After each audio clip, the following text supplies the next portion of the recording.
Je vous fais le serment de ne jamais trahir le Congo. À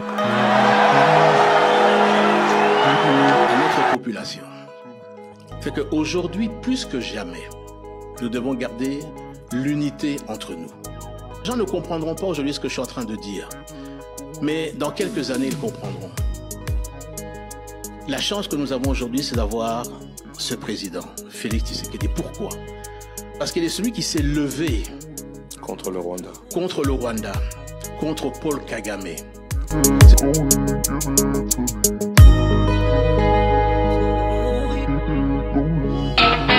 Bonjour, bonsoir, ça dépend de l'heure auquel vous nous suivez. Merci pour la confiance. Merci Bandeko Bisiga Nsoboko Landabiso.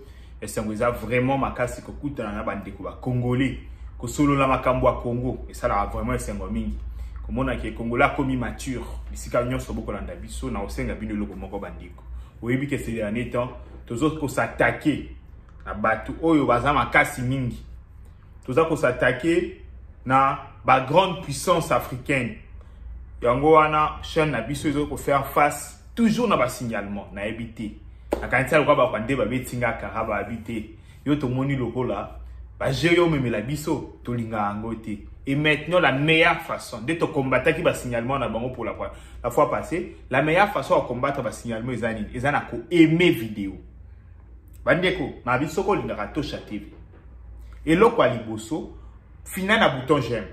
Deuxième eloko ba tebele ba lobi Tosha TV, comme sur votre émission, il faut que vous ayez une chaîne na yo. Ils ont apparaître sur la page d'accueil, bien sûr, parce que ça va émission 6 mois. So ils ont trop signalé, ils ont la kisaloko là, batu balingi a mingite. Que naza ko s'attaquer na catégorie mo boya batu, mais depuis naza abandeko. Et si boyo kata ya baje, à s'attaquer na batu, na olo baga vérité. Donc la meilleure façon ezali bomoni cloche ya notification. Ngonga moko ezawana fina yango soki toche émission na place du na page d'accueil okobanda kozwa mbala moko notification wana eza très important fina na cloche de notification kobosa na pete ko commenter positivement omoni rwandais moko aye ko sazade silana na ye ngamu na pesi permission silana na rwandais nyonso okomona aye ko commenter silana na ye na opekisa mutu lisusu te. Oh, Jérémy Alobi a dit que tu as eu décision. Pourquoi on a pété ça? Bandeko, merci mingi. Et ça a quand même to banda pour tous à la l'aise, tout à la confort. Il y a les solo na biso. Le 30 septembre 2025, tout la mouki ndengeni. Bandeko, réseaux sociaux. Tout fan na biso. Tout moni ministre ya intérieur. Jacquemain Chabani. A Kendaki. Na Grand Bandou. Na Maïndombe. Tant oiseau les gars, Maïndombe a publié, a sali capture. Alobi a kangi photo, a publié Maïndombe. Alobi a mosiro en anglais. Ezali Blackwater. Bandeko panique et côté pas ba Rwandais nan na mona panique a bongote. Na biboy, banda na botami na na ajoyo. Nan na mona panique a bongote. Ba Rwandais ba paniqué, ba relais ba Rwandais ba zui. Ah, bozo mona azako tumbola ba Rwandais, azako sala boye, Blackwater, soki baye, ba kokufa, bandeko, nga kanisa ki petit peuple. Ministre des Affaires étrangères, oya mutu munene Olivier, azur relais à répondre Jacquemain Chabani. Bomoni ministre ya RDC azako sala promotion ya Blackwater, mais Blackwater la kisi mai ya mwindu Maïndombe, lac Maïndombe azako sala promotion ya Blackwater ezali ya ba mercenaires ou bakoya ezali boye bazako respecter accord ya cesser les fêtes boye boye. Oh ndeko Olivier ya moyo za ministre affaires étrangères ya ndengeni oyo ke yo za wana ka na réseaux sociaux. L'année nous séjour, il y a ministre intérieur na Maïndombe. Comme ça, oizo ngato solo. Accompagné de plusieurs autorités politico-administratives.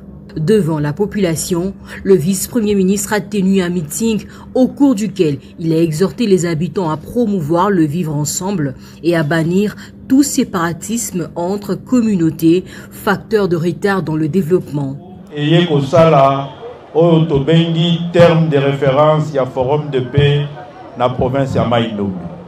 Biso pe na Kinshasa tosalaki musala na caucus ya ba députés nationaux poto koka organiser forum de paix na kati na province na biso awa province ya Mai Ndombe et ko salema na ville oyo awa na Inongo. Forum de paix wana ekotala non seulement ba conflit communautaire mais ekotala ba conflit nyoso oyo ezali na kati na province na biso. Le même samedi, le vice-premier ministre Chabani a procédé au lancement de la vulgarisation de textes légaux relatifs à la création, l'organisation et au fonctionnement des comités locaux et provinciaux de sécurité. Devant les bénéficiaires d'une formation sur la gouvernance sécuritaire à la base, il a rappelé la nécessité d'assurer le caractère inclusif de ces réunions afin de garantir l'implication de toutes les couches de la population. Désormais, et ça c'est une instruction, la tenue des réunions de sécurité en format restreint, chaque semaine, je dis bien chaque semaine, avec la participation personnelle et active de tous les responsables des services et l'organisation des réunions des comités de sécurité élargis, avec la participation des acteurs non étatiques, la société civile. Et cela, chaque mois, est une obligation légale et réglementaire à respecter sans faille. Le dimanche 28 septembre, le vice-premier ministre a présidé une réunion du Conseil provincial des sécurités. Avec les services compétents, il a passé en revue la situation sécuritaire de la province. Les échanges ont porté notamment sur le phénomène Mobondo dans le territoire de Kouamout, les conflits communautaires à Bolobo et Yombi, le différend lié aux limites entre les territoires d'Inongo et de Kiri. Ces discussions ont permis de définir des stratégies adaptées en vue de restaurer la paix et la stabilité. Le chef nous a donné des orientations, surtout en ce qui concerne le forum de paix qui va devoir se tenir ici à Inongo, dans la province du Mai Ndombe, dans les tout prochains mois. Et ça dépendra de son agenda, parce que là, lors de ce forum, le chef voudrait bien que les filles et fils du Mai Ndombe puissent se réconcilier entre eux. Dans la soirée, le vice-premier ministre a reçu en audience les autorités provinciales, parmi lesquelles le gouverneur et le vice-gouverneur, les bureaux de l'Assemblée provinciale, les chefs coutumiers, la société civile, les jeunes, les notables, ainsi que les responsables territoriaux, dont les maires et les administrateurs des territoires. Ces échanges ont ouvert la voie à la tenue prochaine d'un forum de paix en vue de renforcer la cohésion entre communautés. En tant qu'autorité nationale, pour que, éventuellement, qu'ils fassent le relais. Tozo senga sikoyo na ba compte na biso ba exploitera dimension ya casquette moko ya administrativité na dimension ya butuwa na pe exploitera ngo. Le lundi matin, le vice-premier ministre a lancé l'opération Ndobo pour lutter contre la criminalité rurale et urbaine dans cette contrée du pays. L'opération Ndobo apporte un appui financier et logistique au commissariat provincial de la province du Mai Ndombe. Policier azali mutoyo, il faut azala discipliné. Discipline ya policier azali kobanda na kotosa citoyen, ko respecter citoyen, kotosa mibeko. Jacquemin Chabani a traversé le lac Mai Ndombe pour se rendre dans les villages de Lombe et Ibali. À Lombe, il a visité une école où il a remis à titre symbolique des objets classiques aux élèves. À Ibali, il s'est rendu dans la zone de santé urbano-rurale d'Inongo, plus précisément au centre hospitalier Ibali, où il a échangé avec le personnel de santé. Le président de la République a salaki ete constitution na biso ezala respecté, enseignement ezala gratuit, il faut pe ba kelasi ezala na bamboka nyonso. Bana ya Congo bazala instruit, baye ba kotanga bazala pe mayele. Cette mission d'itinérance sécuritaire illustre l'approche des proximités prônée par le chef de l'État Félix-Antoine Tshisekedi Tshilombo, visant à être à l'écoute de la population afin d'identifier les véritables problèmes, notamment sécuritaires, et d'y proposer des solutions durables. Boyoki. Ministre Akenaïma Indombi. Bandeko, naïsa binoke.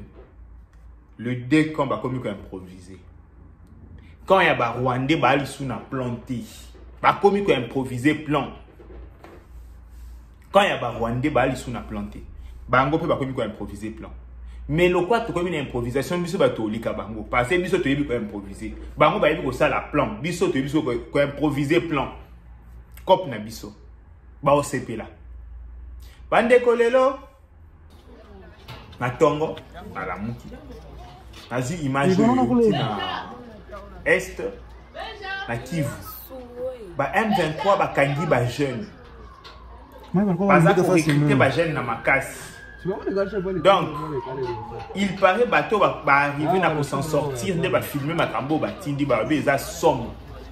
Ba M23 ba okanga ba jeune ba enrôler bango, ba komisa bango ba commando na makasi. Bacha bango le quoi bouclier humain, bacha bango na premier plan parce que bazana d'information, ba yebi ki attaque eza imminent. Bandeko, M23 a yebi ki attaque ezali imminent parce que tous les grandes puissances epesi nango feu vert. Et lobi lokola tozo ko kocha kimiate. Bobunda kasi oyo aza makasi a gagné. Biso to kote la mutute, to ko condamner pe mutute. Na qui attaque les imminents.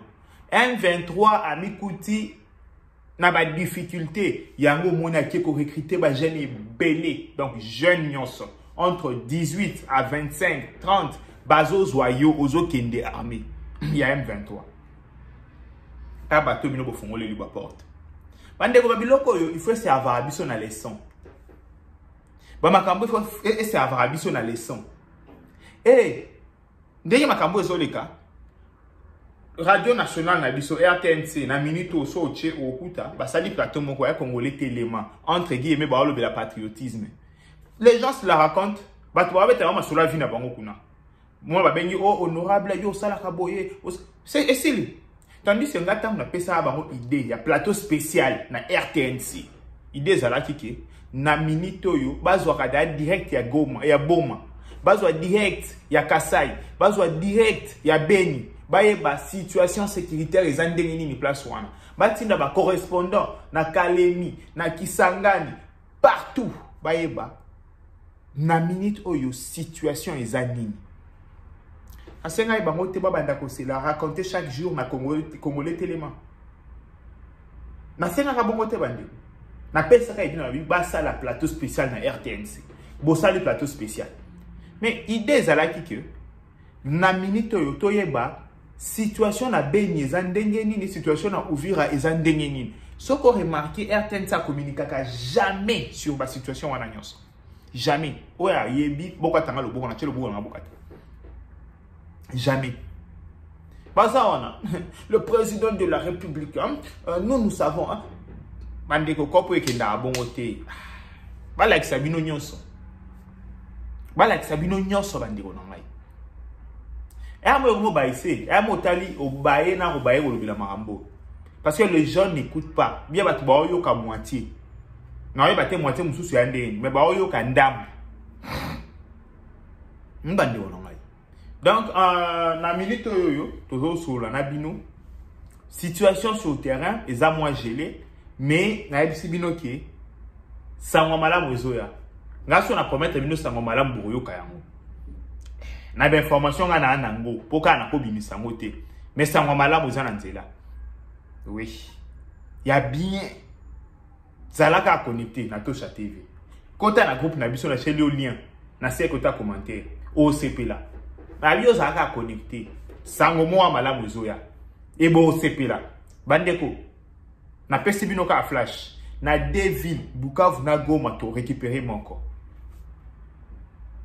Donc 2 semaines au kaka. Na pesi bino déjà indice. To récupérer mon corps. Parce que trop c'est trop. Zamba Sunga Congo, abatela.